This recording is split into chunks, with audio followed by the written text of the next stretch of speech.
Culture club বনাম Naogaon football একাদশের মধ্যে অনুষ্ঠিত হবে সেই খেলা দেখার আমন্ত্রণ কাঞ্চার ক্লাবের কর্তৃপক্ষ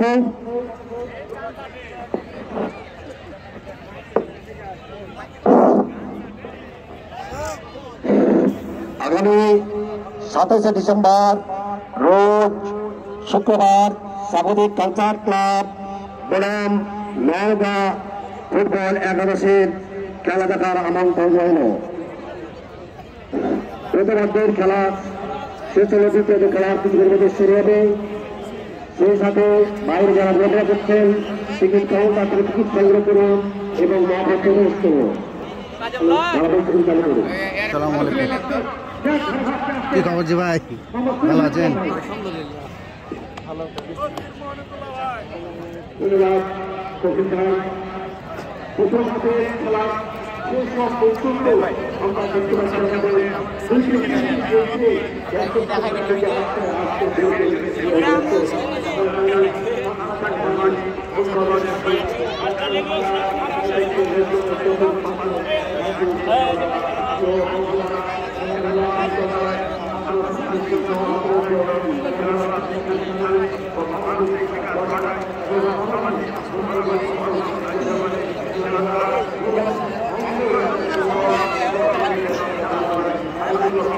প্রচুর দর্শক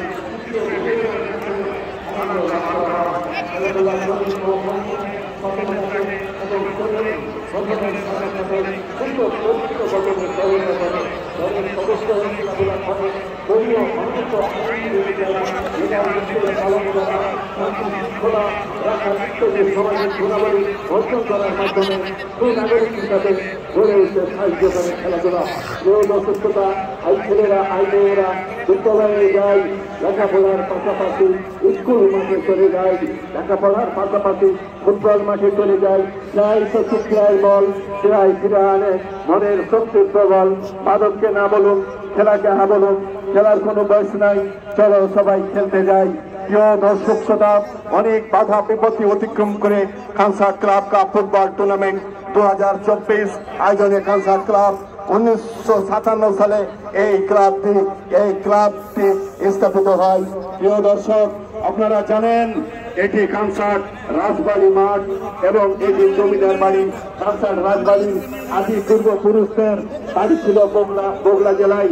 তারা ছিল অত্যাচার ও জমিদারি, সেখানকার হিন্দুদের সাথে তাদের একটি কন্দল আছে।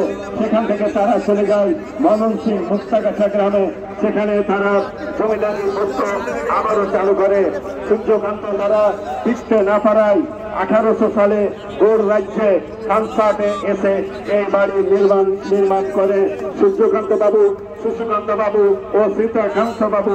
তারাই ছিলেন এই বাড়ির জমিদারি মালিকানাধীন। তারা ছিলেন মুসলিম বিরোধী। এই নিয়ে 1940 সালে মুসলমানের উপর অন্যায় অত্যাচার চালু করে। শ্যামপুর ইউনিয়নের বাজিতপুর গ্রামের চৌধুরীরা দাঙ্গা হাঙ্গা করে এবং শ্রীগঞ্জ উপজেলার 12টি ইউনিয়নের মানুষ মুসলমানগণ একত্র হয়ে তাদের সাথে মোকাবিলা করে এবং এই বাড়ির নামে একটি কেসও হয়। প্রিয় দর্শক, 1940 সালে শ্রীকান্ত বাবু তিনি তার নিজের ভুল বুঝতে পেরে সকল মুসলমানদের দেখে তার ভুল স্বীকার করে আত্মসমর্পণ করে। প্রিয়